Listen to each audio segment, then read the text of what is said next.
అంటే దేవుని తక్కువ చేశాడు, దేవుని సన్నిధిని తక్కువ చేశాడు, దేవుని పూర్తిగా తక్కువ చేశాడు కనుక ఇక ఇలాంటి వాడు రాజుగా ఉండకూడదని సొలొమోను కూడా దేవుడు తీసి పక్కన పెట్టాడు.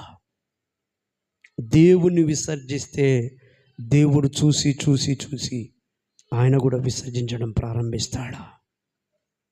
ప్రియమైన దేవుని బిడ్డలారా, నాలుగోది ఇర్మియా కాలంలో ప్రజలు విసర్జించారు.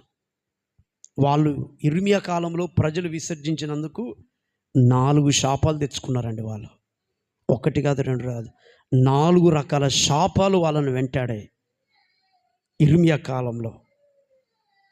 మనం చదువుదాం దేవుని బిడ్డలారా, 14వ అధ్యాయం 1వ వచనం, ఆ తర్వాత 7వ వచనం ఒకసారి మనం చదువుదాం.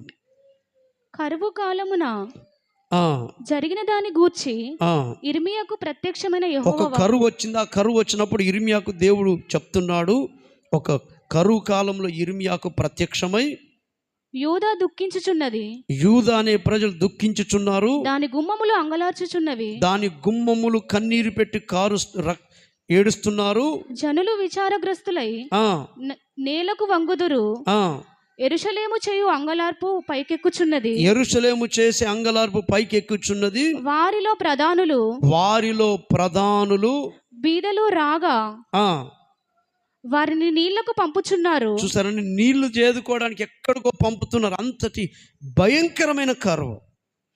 ఎందుకొరకయ్యా ఈ కరువు వచ్చింది అంటే, మనము ఇంకా ముందుకు చదివితే 7వ వచనం చూడండి. యెహోవా మా తిరుగుబాటులు అనేకములు, యెహోవా మా తిరుగుబాటులు అనేకములు, నీకు విరోధముగా మేము పాపము చేసి, మేము విరోధంగా పాపం చేశాము, మా దోషములు మా మీద దోషారోపణ చేయుచున్నవి అని ఇంతగా వాళ్ళు మొరపెడుతున్నారని నా వైపు చూడండి.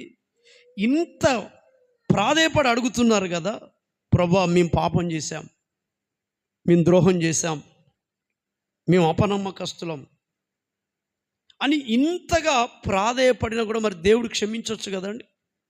మీరు 15వ అధ్యాయంలో చూడండి, ప్రభు అంటాడు, ఆ ప్రజల కొరకు